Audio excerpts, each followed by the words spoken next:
Bismillahirrahmanirrahim. Assalamualaikum warahmatullahi wabarakatuh. Alhamdulillahirabbil alamin wa bihi nasta'inu ala umri dunya waddin wassalatu wassalamu ala asrofil anbiya'i wal mursalin wa ala alihi wa sahbihi ajma'in amma ba'du. Sebelumnya, izin memperkenalkan diri. Nama saya Anida Latifatul Fadilah. Saya berasal dari program studi Hukum Ekonomi Syariah STAI Darut Tauhid Bandung.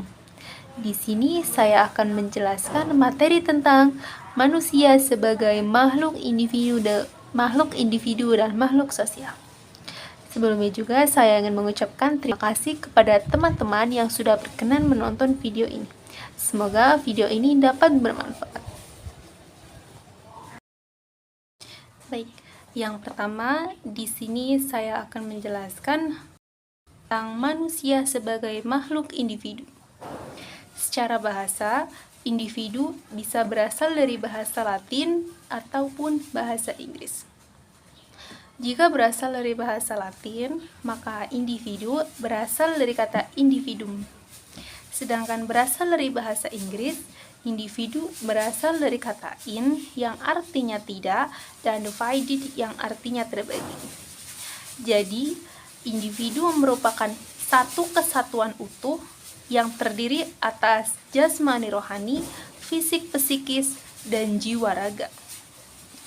Antar satu individu dengan individu yang lainnya juga memiliki karakteristik atau ciri khas yang berbeda yang biasa disebut dengan kepribadian. Karakteristik atau ciri khas tersebut juga merupakan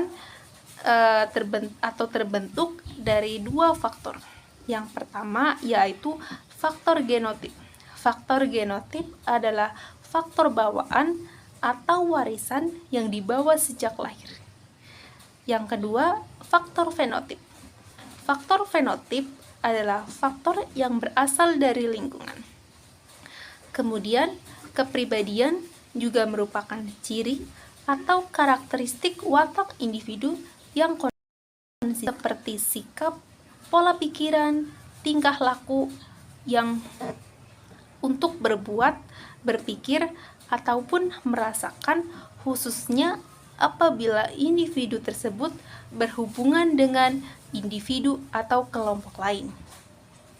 Menurut Kunchoro-Ningrat, unsur-unsur kepribadian meliputi 3 hal, yaitu pengetahuan, perasaan, dan dorongan naluri.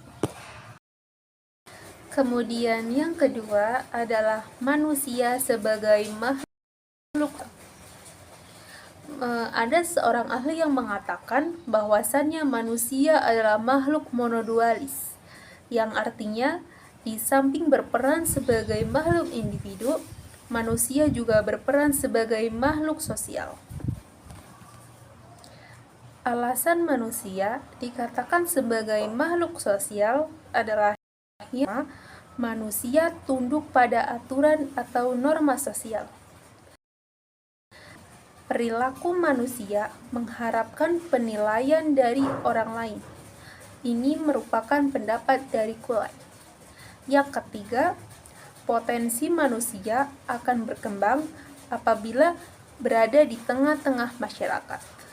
Dan yang keempat, manusia memiliki kebutuhan untuk berinteraksi dengan orang lain.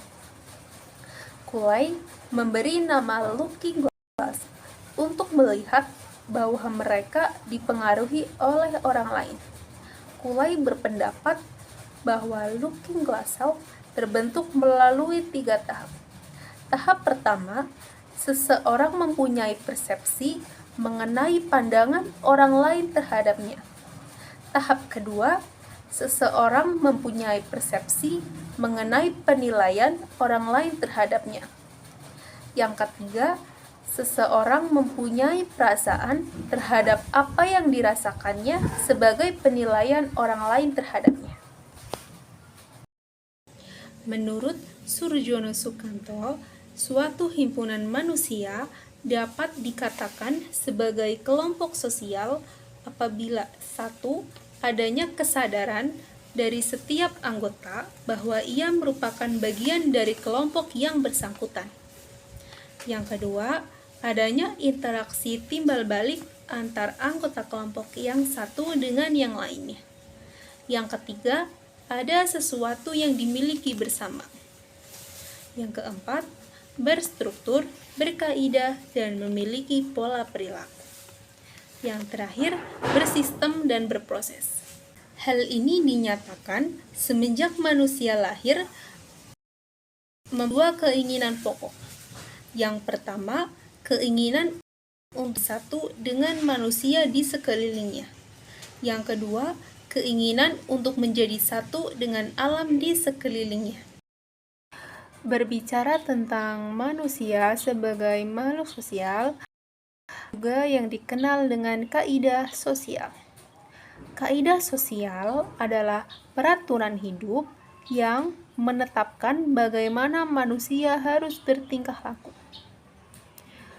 Kaidah sosial juga dikenal sebagai sebuah sistem yang dipedomani oleh masyarakat dalam berinteraksi.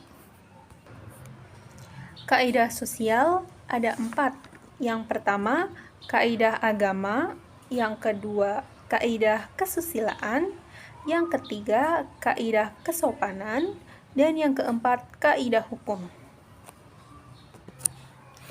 Kaidah agama atau kepercayaan adalah kepercayaan manusia akan tingkah lakunya yang berhubungan dengan dunia dan akhirat yang bersumber dari Tuhan.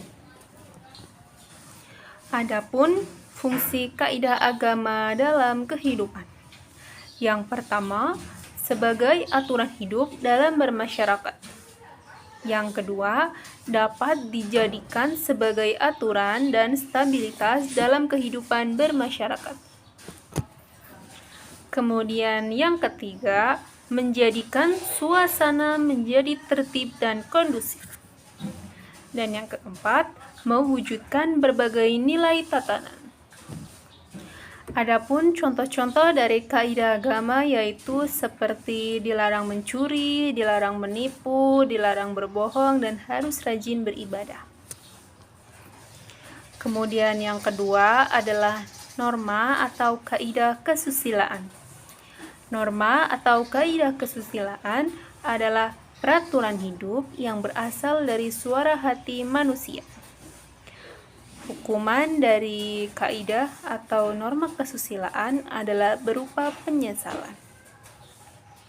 Selanjutnya, contoh dari kaidah kesusilaan adalah seperti dilarang membunuh, harus berbuat baik kepada sesama, dan harus berlaku jujur. Selanjutnya, yang ketiga adalah norma kesopanan. Norma kesopanan adalah peraturan hidup yang diadakan oleh manusia itu sendiri untuk mengatur setiap pergaulan sehingga masing-masing anggota masyarakat saling menghormati. Contoh dari norma kesopanan adalah seperti jangan makan sambil berbicara, jangan makan sambil berdiri, dan jangan meludah di sembarang tempat. Selanjutnya yaitu ada norma hukum. Norma hukum adalah peraturan yang dibuat oleh penguasa negara atau masyarakat untuk mengatur setiap orang dan berlakunya dipaksakan oleh aparat masyarakat atau aparat hukum sehingga kaidah hukum dapat dipertahankan.